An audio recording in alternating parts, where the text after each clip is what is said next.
lapitan natin doon sa pinaka ano, actual na pagguho. Yun. Sana. Yun. Yun. Nung nagkaroon po kami ng pakikipag-usap kay Secretary Bonoan, nagkaroon na po talaga ng investigation, but it's initial investigation. Ang nakikita po, sabi nga po natin, ito ay nag-start in 2014 Okay. at lumalabas po na 90% ay naisagawa ito sa panahon po ni dating Pangulong Duterte. Umpisa pa lang. Oh, anong sabi? Nag-umpisa noong 2014, pero 90% ng trabaho dito sa Cabangan, Santa Maria Bridge na gumuho dyan sa Isabela ay sa panahon ni Rodrigo Roa Duterte. Dito talaga na testing ulit ang galing ng mga DDMs pagdating sa fake news. Nakakatawa na lang yung nangyari. Pero balikan ho natin yung trahedya. New bridge in Isabela collapses. 6 is injured, including a minor who is severely hurt. Oh, alam natin lahat yan, no? Yung infamous Cabangan Bridge.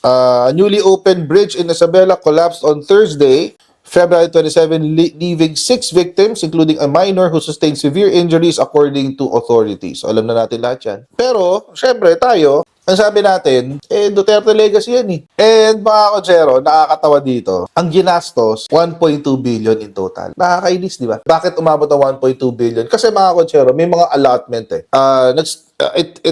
Sabi nga sa reports before, this is a multi-year program. 2014, pinirmahan siya, nagbigay ng 400 million na budget. Apparently, we don't know when it actually started. Pero, after pagpasok ni Digong, nagdagdag sila ng additional 600 million na budget. So, may 1 billion ka na. Ngayon, natapos siya 2021. Pero bakit just open? 2021 pala natapos to. 2025 na. Apparently, nung natapos siya noong 2021, napag-alaman na hindi daw ito pwedeng gamitin. Design flaws, ang sabi. Madami daw itong design flaws na hindi siya pwedeng gamitin noong 2021. Hindi ko alam what happened, pero na-budgetan lang siya ulit noong 2023. Imagine, 2 taon nang lumipas. At noong 2023, nagdagdag ng additional Marcos administration 200 plus million para sa retrofitting. Bakit? Bakit kailangan i-retrofit? Kasi nga, nung ginawa siya noong 2016 hanggang 2021 or 2017 hanggang 2021, palyado. Palyado. Imagine, 2021 natapos siya, pero may mga design flaws. May mga flaws na kailangang ayusin. Tahimik pa rin si Mark Villar, siya ang sekretary ng DPWH. Ano nangyari pagkatapos? Ni-retrofit, it took 2 years para sa retrofitting. Imagine, ganun kalala yung flaws. Ganun kalala yung design flaws nitong bridge na to na 2 taon bago na retrofit. At kabubukas lang yan itong February 25. Ngayon, mga kotsero, ano nangyari? Nung gumuho yung tulay, nagkasisihan. Tayong mga pro-admin, ang sabi natin, uy, teka lang, wait lang, ginawa yan nung panahon ni Digong. Oo, Duterte legacy yan eh. Palyado talaga si Digong. Corrupt kasi, ganyan yan. So, yun ang sinasabi natin. Ay, by the way, pakita ko muna sa inyo yung pagguho nun tulay. Ito yun, actual footage. Lapitan natin doon sa pinaka, actual na pagguho. Yun. Sana. Yun.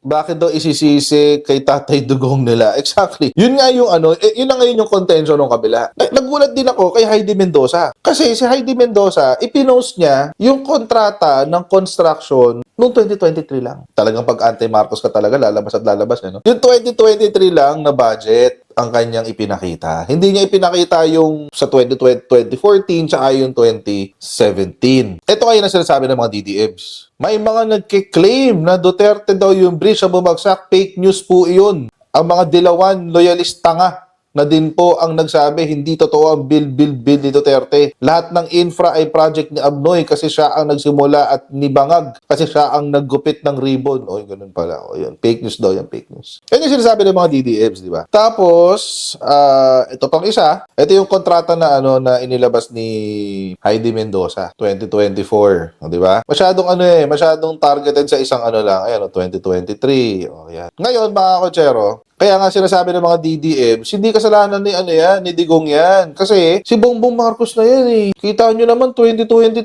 2024 presidente ba si ano yan, si Digong yan? Ngayon mga kotsero, nagko-conduct ng investigasyon for the past few days ang ating DPWH. At inireport kanina kung sino talaga ang may responsibilidad dito sa gumuhong tulay na ito. At panoorin natin yung sinabi ng Presidential Communications Office. Pia Gutierrez, ABS-CBN.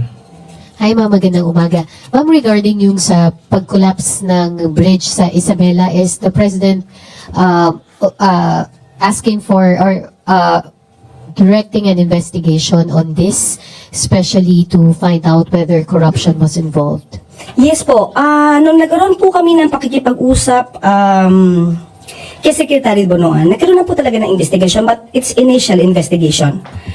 Ang nakikita po, sabi nga po natin, ito ay nag-start in 2014 Okay. at lumalabas po na 90% ay naisagawa ito sa panahon po ni dating Pangulong Duterte. Umpisa pa lang. Anong sabi? Nag-umpisa noong 2014 pero 90% ng trabaho dito sa Cabangan Santa Maria Bridge na gumuho dyan sa Isabela ay sa panahon ni Rodrigo Roa Duterte. So, sabihin, 10% lang. 10% lang ang nagawa nung panahon ni Pinoy, 90% ang gawa ay sa panahon ni Rodrigo Roa Duterte. Digunggong. Malinaw na malinaw. Walang ano dyan. No ifs or buts. Meaning, ito ay parte ng build. Kung ito ay parte ng build, sino pa ang isa pang opisyal na responsable dito? Walang iba. Kung hindi, si Mark tahimik lang. Magsalita ka na, Mark Villar. Tigas ng mukha mo. Hanggang ngayon, nananahimik ka. Alam niyo mga kotsero, sa gitna ng buong kontrobersya na to, never na isingit yung pangalan ni Mark Villar sa balita. Hindi ko alam kung meron bang paikiusap na naganap ang isang makapangyarihang pamilya para para hindi isama ang kanilang mga pangalan dito sa gumuhong tulay. Kasi mga kotsero, kung babalikan natin yung balita, kasi proud na proud dito si Mark Villar eh.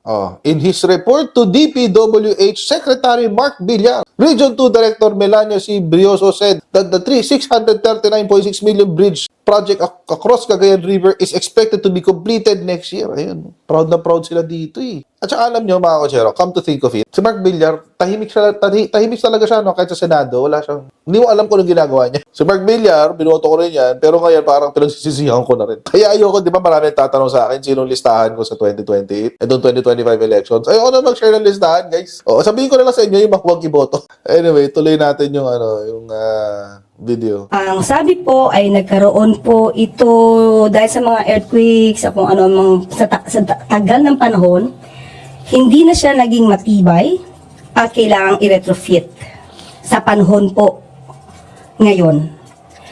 Ang nakikita po so far ay nagkaroon ng under-design. Lumalabas din po sa investigasyon na ito po talaga ay para sa mga light vehicles. Yun! Ayon do sa disenyo. Sino ba nag-design nito? Alam niyo nakakatawa eh kasi nung unang napumotok tong balita na to. Ay dito rin yata yan sa DPWH nagsalita. Yung aesthetic.